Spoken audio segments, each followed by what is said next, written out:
Okay, hello. My name is Amin Shamseddini. I work as a program officer at APDIM. Today, as Letizia said, Nick and I would like to share with you some of the work we have been doing on risk assessment on the impact of sand and dust storm in Asia Pacific. If you have lived in any arid or semi-arid area in the region, you have of course experienced sand and dust storms, or what you might call dusty weather. The overall aim of this project, as Letizia has mentioned at the beginning, is to increase our understanding of the impact of this phenomenon with the view of facilitate conversations at regional level toward increasing resilience. The analysis we did for this assessment underscored that there is still a significant gap between the research and the knowledge at technical level and its application at the policy and investment level. We are happy to contribute to this conversation in our small way. This project is strategically important for us in APDIM, not only because of the actual issue at hand, but also because of the remarkable experience of working closely with multiple partners. And we hope to replicate this model on board collaboration with international scientific partners and in the future. So by this opening, in order to find out the practical methodology to conduct this assessment, given the significant data limitation I mentioned, we held a very outset focused technical workshop focusing precisely on the possible methodology. We brought experts from various backgrounds, including risk modelers and experts on sand and dust storms, socioeconomists, etc. And that workshop was very helpful, and not only in giving us the important suggestion on methodology, but it forged an excellent collaboration that has accompanied throughout the last year as more experts joined our weekly calls where we would brainstorm together how to assess data and set indicators. In this study, various vulnerable sectors were considered, including agriculture, energy, environment, health, cities, and transport, including aviation and road. To do the assessment, we used the risk concept from DRR and the concept of vulnerability from CCA approaches, taking best of the both. And we selected an indicator and layer for each of the components for each sector, wherever the data was available to assess the risk. And unfortunately, for some of sectors, due to lack of data or literature, we calculated the exposure only. In the next few slides, I will present some of the initial outputs from health, cities, and energy sectors, and some things on the aviation sector too.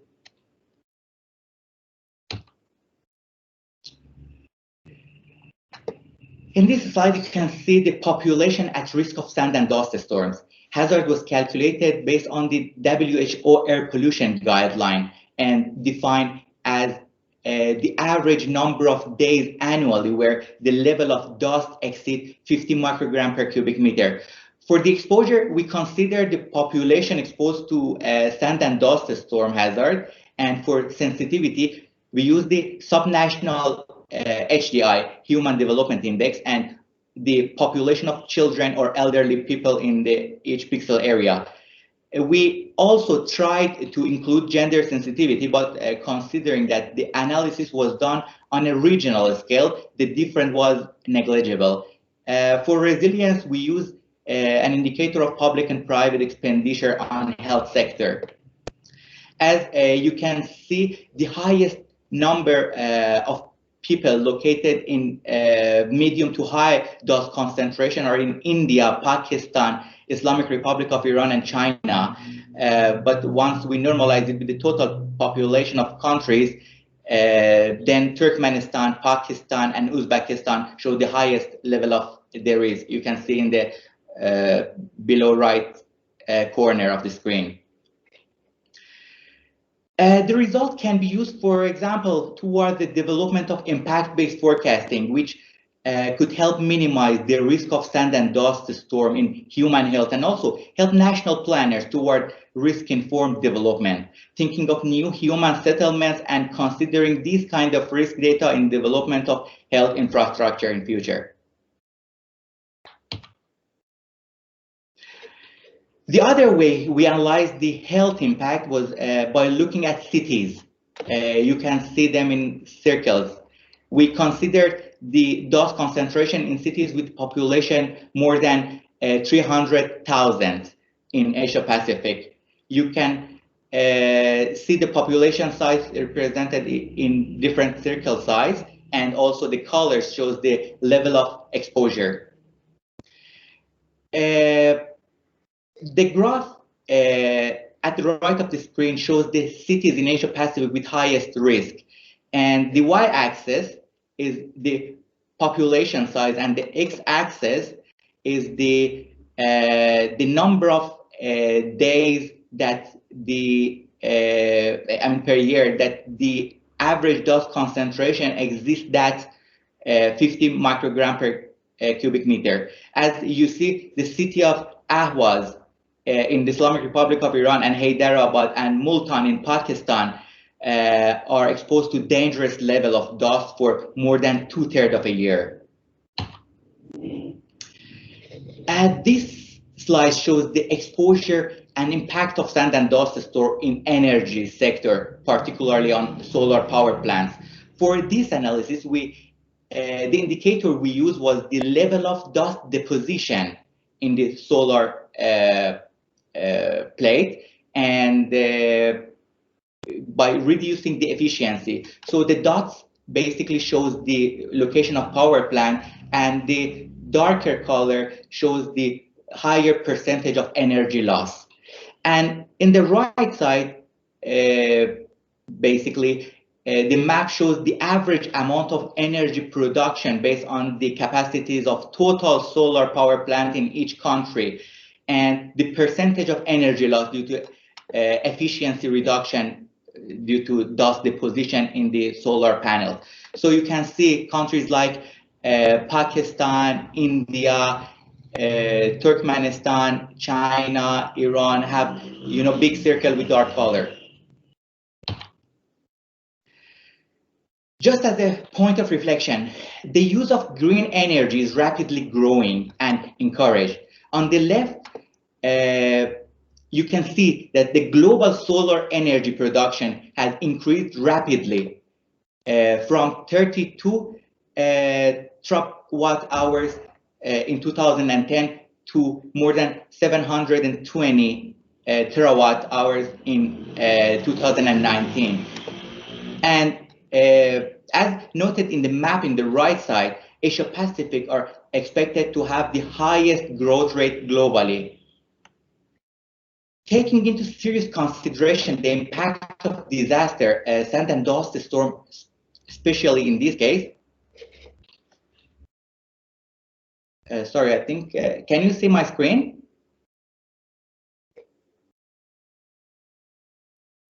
Yes, I mean. Okay.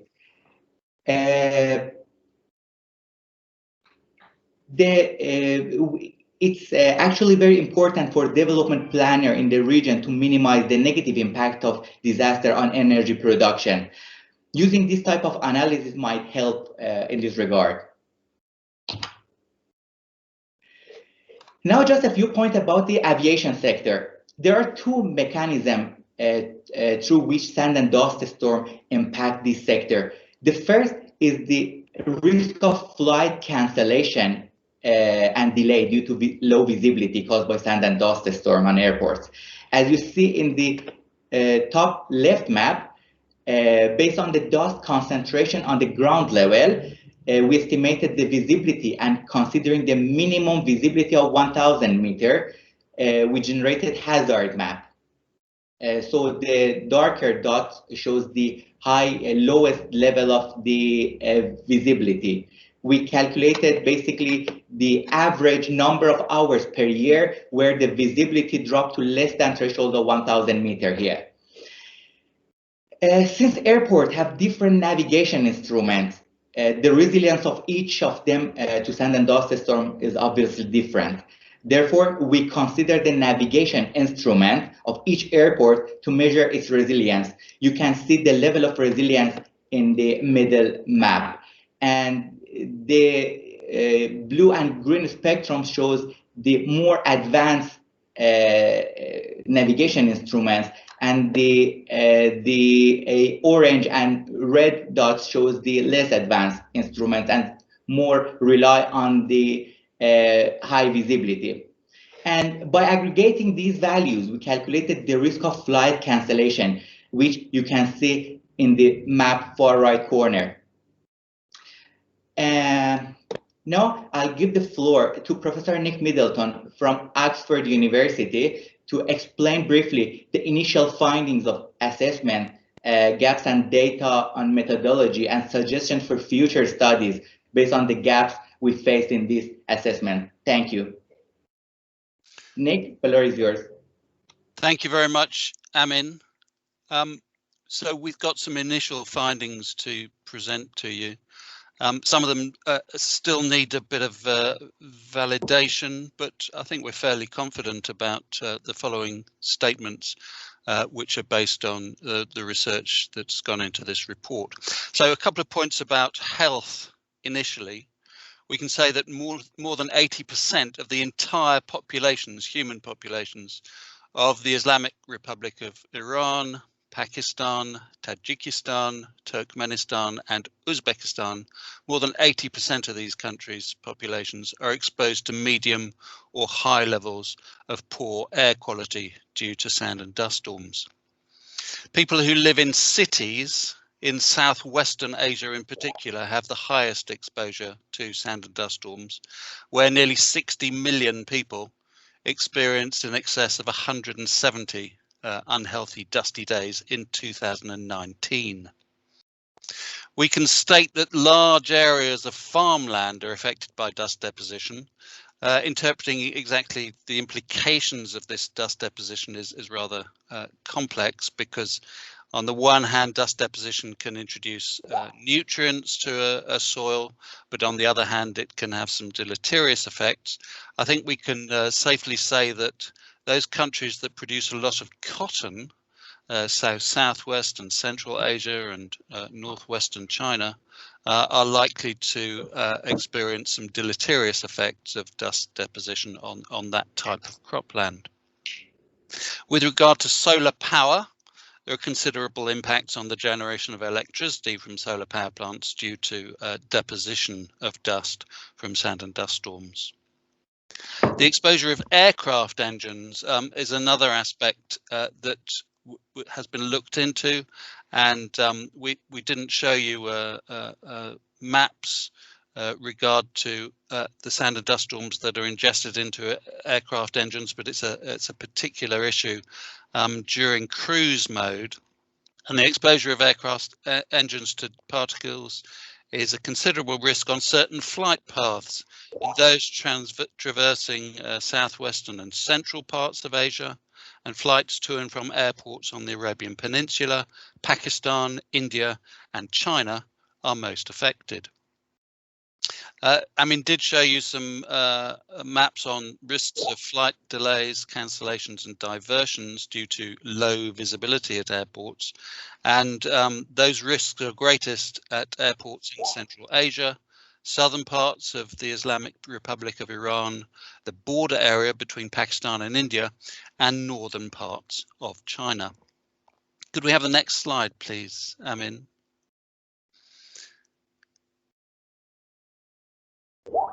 We also looked forward in a few areas and are able to make some generalizations based on the effect of dust deposition on ice, glacier ice, in the Himalaya Hindu Kush mountain range and the Tibetan Plateau, an area that's been designated the third pole after the two, the North and South Pole, as being the third largest extent of glacier ice on the planet, and provides fresh water to in excess of 1.3 billion people in Asia.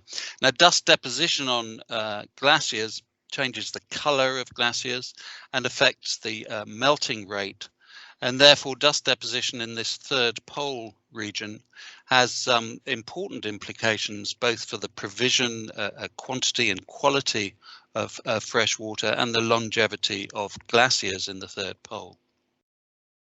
We also made an attempt to look forward at drought conditions and the impacts on sand and dust storms. If you have a drought period, it has a knock-on effect on vegetation cover, which tends to, if you lack vegetation cover, sand and dust storms become more of an issue.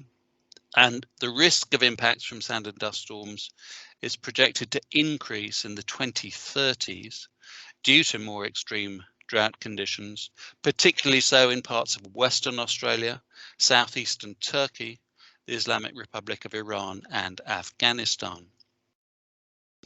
Next slide, please, Amin.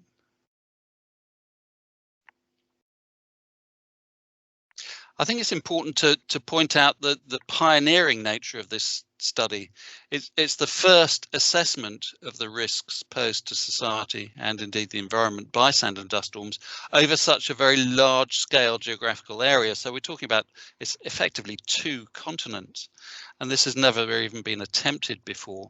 Indeed, assessing the risks to society over much smaller areas has not been done in many places, nor for many sectors. So although we've made quite considerable steps in certain directions with this study, there are still a lot of areas in which improvements can be made. Next slide, please, Amin.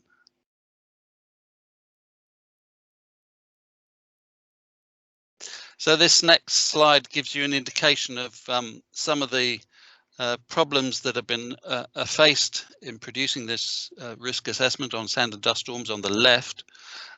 So not all sectors have been included for all sorts of reasons, not least the lack of data. In the health sector, for example, the study hasn't distinguished between short and long-term effects on human health. As I say, the lack of data for all sorts of sectors has been perhaps the most severe challenge, and that came out in a general sense in the very first presentation of today's webinar. And also a lack of understanding and literature on some of the impacts has also been a considerable challenge. But nonetheless, certain sectors have been assessed. Others are still to be assessed, and we'd like to just give you some indication of what those other sectors are. They're ripe for further analysis in the future, and they include the information communication and technology sector, which is certainly impacted by sand and dust storms, but there's a general lack of data and precise understanding of just how. Other impacts on human health. There are biological effects. Sand and dust storms carry large numbers of microorganisms which can have health impacts, and not to mention the chemical composition of sand and dust storms. And these are areas that deserve much further attention. In the agriculture sector, the source areas of sand and dust storms, which can become source areas due to poor management, have all sorts of impacts which deserve to be better known. Soil loss in itself for a farmer or a herder can have negative impacts on production. Livestock can be affected, honey production, so on and so forth. In the environment sector, the deposition of sand and dust storms on vegetation and water bodies can have all sorts of implications that we certainly should know more about. Road transportation, we looked at a bit in this particular risk analysis, but it's an issue that at this study, the continental scale of which you tend to lose some of the nuances and finer details. And when road transportation is concerned, it tends to be particular stretches of individual roads which have particular problems with sand and dust storms, loss of visibility, and you can have very serious impacts for accidents and loss of life. But trying to assess that at the scale of individual continents is well nigh impossible. So you have to zoom in at much greater spatial scale. On the aviation sector, the effect of erosion of these very small and very hard, in most cases, particles, quartz particles, on engines. There's lots of more detail on the type and sensitivity of particular aircraft that we should know more about. The last two items on this agenda, economic impact assessments. We've heard already in this webinar about assessments of post-damage of sand and dust storms, and they are very few and far between with regard to sand and dust storms. We gathered the literature for Asia Pacific, and I think we came up with around about 20 only actual studies of post-impact economic assessment, and they vary greatly from individual sand and dust storm events to attempts to look at it annually. In a very few cases, trying to look at, say, a 5-year period, a range of different sectors overlapping and some not. Generally speaking, there's a lack of consistency with regard to data and a lack of consistency with regard to methodologies. And these two areas, which are particularly important for disaster risk assessment, are sorely lacking in the case of sand and dust storms. And the final point to make with regard to impact mitigation is that we have fairly good forecasting systems. The World Meteorological Organization's SDS-WAS system, for example, gives us forecasts 48 and 72 hours ahead, in addition to individual country weather bureau. But turning these forecasts into impact-based warning systems is a step that is only just beginning to be thought about. And it's an area that a particular effort should be focused on. Thank you. I think that's over to you next again, Amin, with the next slide.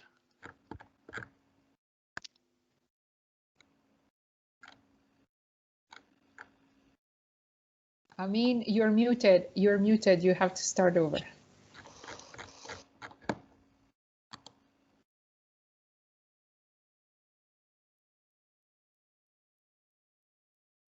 Next slide, Amin, and unmute yourself. We've got the next slide. I think we went forward 2, actually, Amin. Can you go back one? Isn't there one before that?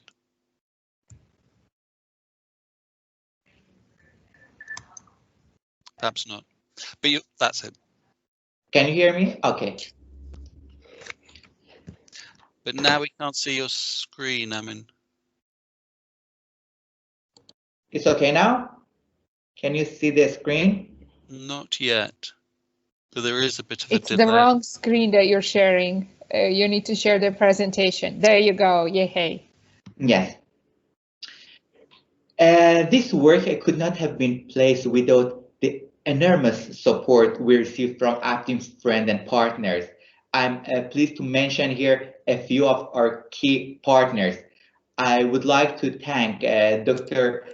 Sara Bassart from Barcelona Supercomputing Center, Dr. Watsis Athanasius from Finnish Meteorological Institute, Professor Nick Middleton from Oxford, Dr. Sanjay Srivastava and Dr. Madhurima Sarkar from ESCAP ICT and Disaster Risk Reduction Division, and Dr. Alexander Baklanov from WMO, and Dr. Aurelio Tabias from WHO for their huge support on developing methodology and accessing data. And I would like to thank Dr. Yushia Togo and Ms. Jacqueline Bogo from Tohoku University for helping us calculating huge data sets with their supercomputer and amazing experts. And Dr. Arman Bidar Bakhnia and Mr. Ahlad Musonaro from the Statistic Division of ESCAP for their support on analyzing data and generating maps. And also from the Department of Environment, Dr. Tahma Sebi and Ms. Sadeghi for their continued support. And many more. The acknowledgement section of this report, we will publish it, will be very detailed. Thank you. Nick, if you want to add anything else, the floor is yours. It's done from my side. Thank you. Thanks, Amin. I think one final comment that's worth re-emphasizing is simply that we're only starting to scratch the surface of sand and dust storms as a hazard and a risk to be assessed. I've been interested in this topic for in excess of 30 years, and I think it's fair to say that we know fairly well the physics of particle movement, and we have a fairly good idea of where most sand and dust storm sources originate, although not in all parts of the world, I have to add. But in terms of risk assessment, vulnerability and resilience, and indeed the impact on human society of sand and dust storms is not well understood at all. And I think that's an important point to emphasize. Thank you. Thank you. Thank you both very much for this presentation. It's a lot of work that APDIM has been putting into this over the last months, and it really warms my heart, the list of contributions that all the colleagues that Amin mentioned. Also, as the director of APDIM, is a great source of privilege, really, to be able to count on the partnership of all these experts, scientists who really volunteer their time and knowledge for this common outcome. So this is just the beginning. We will publish the report later, as I said, before the end of Q1, and we will certainly dedicate a full moment, perhaps not yet in person, but certainly online, to really go in depth into the findings and discuss the way forward. Because as I mentioned, this was all done in order to be able to identify opportunities for regional collaboration, a regional plan of action especially of a cross-boundary nature, that we could help through these evidence analysis to develop and identify areas for future transboundary collaboration on this. And in this regard, actually, I'm very pleased to see one of the comments in the chat line from our colleagues in ESCAWA, the Economic and Social Commission for Western Asia, our sister economic commission, that says that they look forward to collaborating with APDIM further to evaluate the SDS risk in the region, in addition with linkages to climate modeling outputs and remote sensing data for dried up water bodies and historical SDS events. We have been in touch with ESCAWA colleagues, and great that we can continue to be closely working with them. Before I give the floor to Oriane, maybe I do